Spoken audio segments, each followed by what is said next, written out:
শিরিনাপুর হাতে রান্না কেমন? রান্না আসলে ওরকমভাবে রান্না করে নাই, বুঝছেন, সেটা মানে হয়তো নর্মালি করে, ট্রাই করলে ভালো হবে।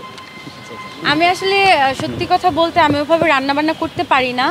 তো আমার শাশুড়ি অনেক ভালো রান্না করতে পারে, আমার শাশুড়ি আমাকে রান্না শেখায়। আগে যখন সাংবাদিকরা আমাকে প্রায় সময় আমাকে খোঁচা মেরে মেরে বলতেন যে নায়িকারা নাকি অনেক কিছু হাইড করে। আপনার বিষয়ে তিনটা ভালো দিক বলবেন, যে তিনটা ভালো দিক আপনাকে খুব আগ্রহ জাগিয়েছে ফিল্ম করার জন্য বাংলা নাট্য।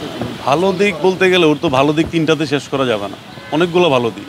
আর এত এত গুণ আছে দেখেই তো আজকে এত বড় সেলিব্রিটি আপনাদের সামনে, তাই না? স্বাভাবিক, গুণ না থাকলে তো হবে না।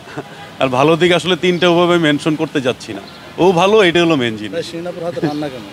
রান্না আসলে ওরকমভাবে রান্না করে নাই, বুঝছেন, সেটা মানে হয়তো নর্মালি করে, ট্রাই করলে ভালো হবে। আমি আসলে সত্যি কথা বলতে আমি ওইভাবে রান্না বান্না করতে পারি না। তো আমার শাশুড়ি অনেক ভালো রান্না করতে পারে, আমার শাশুড়ি আমাকে রান্না শেখায় এখন। আসলে ওরা কাজের ফাঁকে হয়তো ওরা বেশিরভাগ সময় তো আসলে লাকি আমার শ্বশুর বাড়ি থেকে কোনো রকম কোনো অবজেকশন নাই।